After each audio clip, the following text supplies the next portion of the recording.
It started with a knock. Not the kind you casually ignore. Not the kind that comes from a neighbor dropping by with a smile or a quick hello. This one was different. It was sharp, loud, and impatient. The kind of knock that doesn't just echo on the door, it echoes in your chest. I remember freezing for a second. No one moved. No one spoke. I looked around at my family, and in that moment, even without saying anything, we all understood the same thing. Something wasn't right. That knock didn't belong. And the worst part? It wasn't the first time. But before I tell you what happened that night, you need to understand how we got there. Because nothing like that happens all at once. It builds slowly, quietly, until one day, it reaches a point where everything changes. A few months before that night, we had moved into what looked like the perfect neighborhood. Honestly, at first glance, it felt like we had upgraded our lives completely. Clean streets, freshly painted houses, perfectly trimmed lawns. It all looked like something out of a brochure. The kind of place people dream about living in. There was no noise, no chaos, no mess. Everything was controlled. At the time, we thought that was a good thing. We thought it meant safety. We thought it meant peace. But now, looking back, I realize it wasn't peace. It was pressure. There's a difference. You just don't notice it right away. One of the first things we noticed when we moved in was the entrance. There was only one way in and one way out. A narrow bridge connected the entire neighborhood to the main road outside. It had a controlled gate system, monitored at all times. At first, it felt secure, like nothing bad could ever get in. But we didn't think about the other side of that. If everything is controlled, then so are you. We didn't realize it then. But that bridge wasn't just an entrance. It was a boundary. And eventually, it would become something much more important.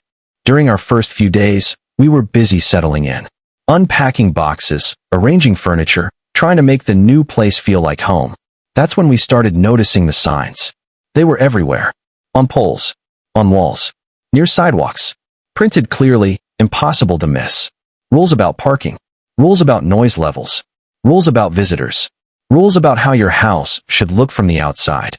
Even rules about how long your trash bins could stay outside after collection.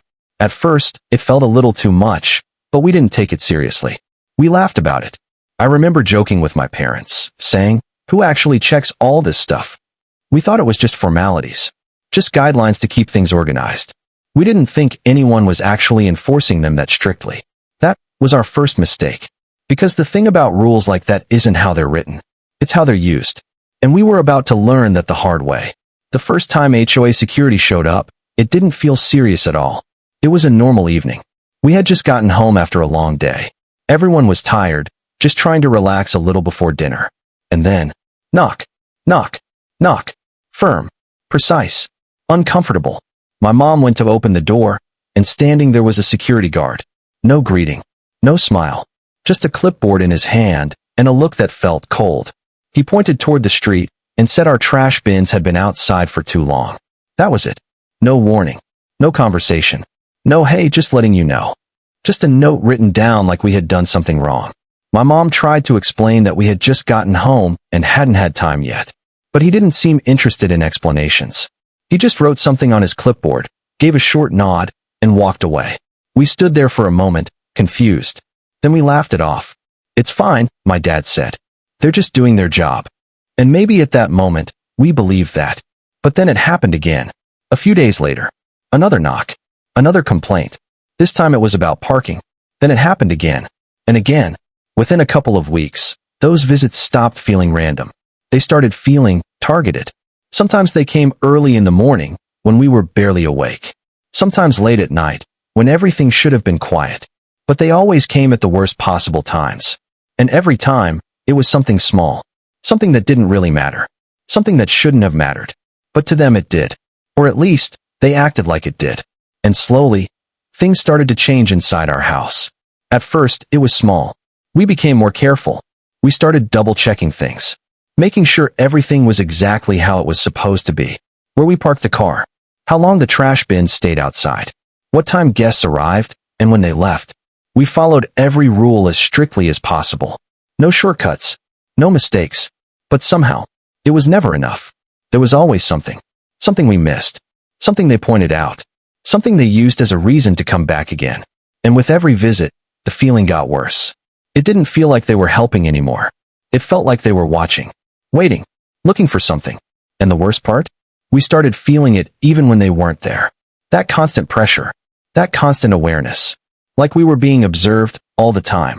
I remember one night, sitting in the living room with the lights dimmed. Everything was quiet, but it didn't feel peaceful. It felt tense, like something was about to happen. And then we saw it. A flashlight beam moving across the yard. Slow, deliberate. Then another one. The guards were outside again, walking around the house, shining lights toward the windows, checking everything. That's when it really hit us. This wasn't normal. This wasn't just rules. This was something else, something deeper. And it didn't stop there. Our neighbors noticed what was happening, but instead of supporting us, they started keeping their distance. It was subtle at first, shorter conversations, less eye contact, then eventually, avoidance. It was like we had been marked, like being associated with us might bring the same attention to them. Even our friends started visiting less often, not because they didn't care, but because they didn't want to deal with the stress. And honestly, we didn't blame them, because we were feeling it too. That constant tension, that constant discomfort. And slowly, our home didn't feel like home anymore. It felt like a place we had to be careful in, a place where every small action mattered more than it should. And that's when it finally became clear to me. This wasn't about rules. It wasn't about organization. It wasn't about keeping the neighborhood clean. It was about control, complete control. And we were right in the middle of it. Now through all of this, my grandfather stayed quiet. He had moved in with us not long before all this started. He came from a very different kind of place. A place where people didn't need signs to tell them how to behave. Where respect wasn't enforced. It was understood. At first, he didn't say much. He just watched, observed, listened. Every time security showed up, he would sit there quietly, not reacting, not interrupting, just paying attention. But I could tell, something about this was bothering him. Not in an obvious way, not in a loud way, but in a deep, quiet way. The kind that builds over time. My grandfather wasn't the kind of person who acted quickly. He believed in patience, in understanding a situation completely before doing anything. But there was one thing he never tolerated. Disrespect. And what he was seeing wasn't respect. It was something else. Something heavier. Something that didn't sit right. Days passed, and the tension kept building. Every knock on the door felt worse than the last. Every visit felt more intrusive. Even when we were doing everything right, it felt like we were being tested. Like someone was waiting for us to make a mistake. Waiting for a reason. And then one evening, something shifted. I didn't know exactly what it was at the time, but I felt it. That quiet feeling. That something was about to happen. That things weren't going to stay the same anymore. We didn't know it yet, but we were getting closer to the moment. That would change everything. There's always a moment when everything changes. Not a loud moment. Not always dramatic at first. Sometimes it begins quietly, almost unnoticed. A shift in the air. A feeling you can't explain but can't ignore either. A single moment where patience runs out. Where silence slowly turns into something else. For us, that moment came on a night that should have been completely normal. In fact, it started as one of the best evenings we had in weeks. We had family visiting that night. Nothing big, nothing loud, just a simple dinner. The kind of gathering that reminds you what home is supposed to feel like. There was laughter again. Real laughter. The kind that fills the room and makes you forget everything else for a while. Voices overlapping. Plates moving around the table. Someone telling a story, someone else interrupting, everyone smiling. It felt warm. It felt safe. And for the first time in a long time, it felt like things were going back to normal. Like maybe all that tension, all those uncomfortable visits, were finally behind us. I remember sitting there and thinking, maybe we worried too much. Maybe things weren't as bad as they felt. Maybe it was just a phase. But sometimes, right when you start to relax, that's when everything changes. And then, that knock came again. At first, it was just one hit against the door. But then another. And another. Louder. Sharper. More aggressive. This wasn't a reminder. This wasn't routine. This felt personal. The kind of knock that doesn't wait. The kind that demands. You could feel it in the air instantly. The laughter stopped. Conversations faded. Everyone turned toward the door. And just like that, that warm, comfortable feeling in the room disappeared. Replaced by something heavy. Something tense. No one said anything, but we all knew. It was them. My father stood up first. Slowly. Like he was already preparing himself for what was about to happen. My mom looked worried. Our guests went quiet, unsure of what to do. And my grandfather, he didn't move at first. He just sat there, watching, waiting. My father opened the door, and there they were, 2 HOA security guards. But something was different this time. Their expressions weren't neutral. They weren't calm. They weren't even pretending to be professional anymore. They looked irritated, frustrated, almost like they had been waiting for a reason to show up, and now they had won. One of them stepped forward immediately. No greeting, no introduction, just straight to the point. You're violating visitor rules. His voice was firm, cold, controlled, but not respectful. The other guard stood slightly behind him, arms crossed, scanning the inside of the house like he was looking for something. My father tried to stay calm.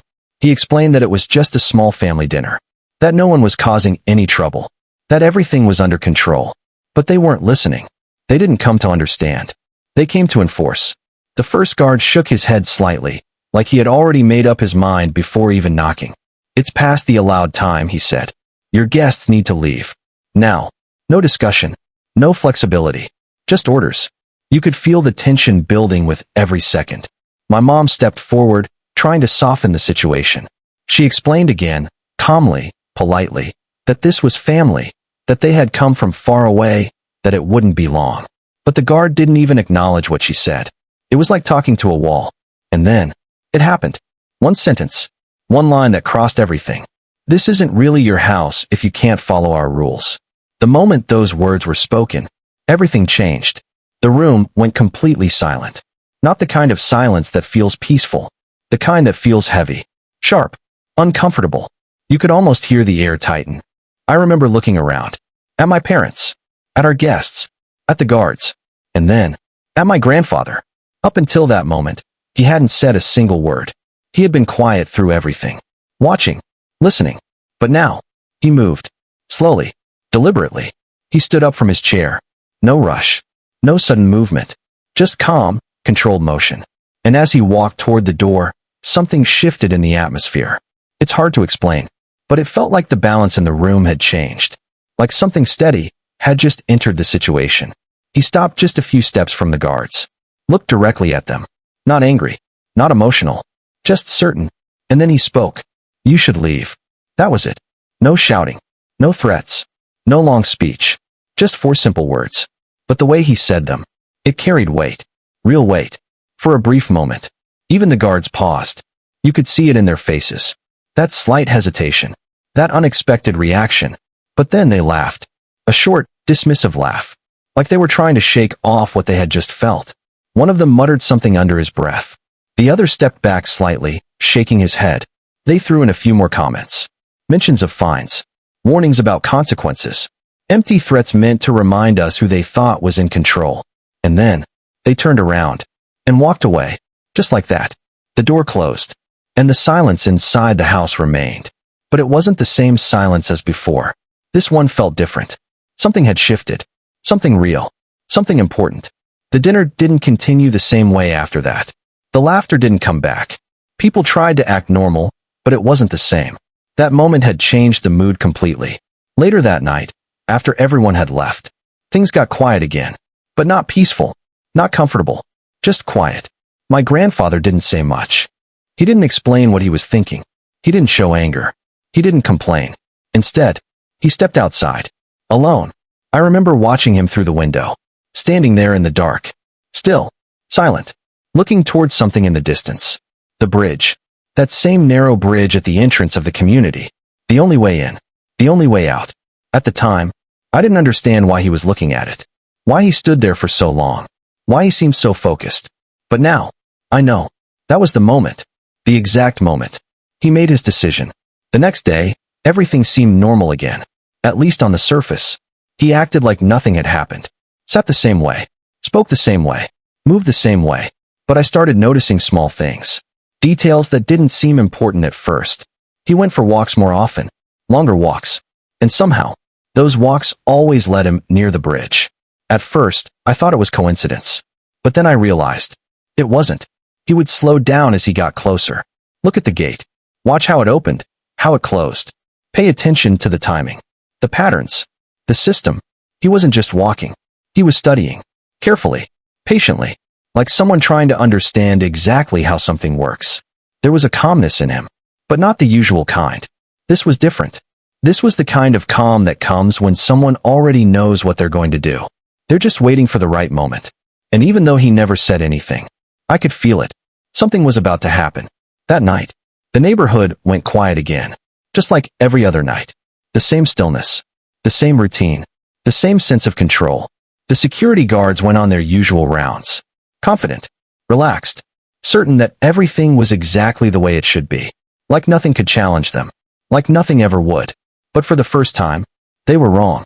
It happened just after midnight, that quiet hour when the world feels paused, when even time itself seems to move slower. The kind of silence where every small sound feels louder than it should. A distant car door, the rustle of leaves, even the faint hum of electricity, it all stands out. That night, everything looked exactly the same as always. Calm, controlled, predictable. The houses were dark. Most people were asleep. Streetlights cast long shadows across the empty roads. From the outside, nothing seemed unusual. But sometimes, the biggest changes happen when everything looks normal. That's when the security guards crossed the bridge. Just another routine patrol. Just another pass through the neighborhood. The same route they had taken countless times before. Confident, unbothered, certain that everything was under control. At least, that's what they thought. A few minutes later, something changed. At first, it was subtle, so small that it could have been ignored. The gate system didn't respond the way it usually did. There was a slight delay, a hesitation, the kind of glitch you might brush off without thinking twice. One of the lights flickered, just once. Then again, the mechanism made a faint sound, like it was trying to engage but couldn't fully respond. Still, nothing too obvious. Nothing alarming. Not yet. The guards didn't notice right away. Why would they? To them, this was just another night. Just another routine. But then, the system stopped completely. No movement. No sound. No response. At first, they probably thought it was just a minor issue. Something that would fix itself in a second. One of them pressed the control again. And again. Nothing. He stepped out, walked closer to the panel, checked it manually. Still nothing. That's when the confusion began. You could almost imagine the look on their faces. That shift from confidence to uncertainty. They tried again. Pressed different buttons. Checked different controls. Called it in over the radio. But nothing changed. And then came the moment. The moment when it finally hit them. They tried to leave. And they couldn't. The gate wouldn't open. No matter what they did. No matter how many times they tried. Nothing worked. That's when the realization set in. They were stuck. Completely trapped on the wrong side of the bridge. For the first time, they weren't the ones in control anymore. At first, it was confusion. Voices raised slightly. Questions being asked. What's going on? Why isn't it responding? Then frustration. You could hear it from our house. The sharp tones in their voices. The sound of car doors opening and closing. Footsteps moving quickly across the pavement. Radios crackling with urgency. They kept trying everything they could think of. Manual overrides.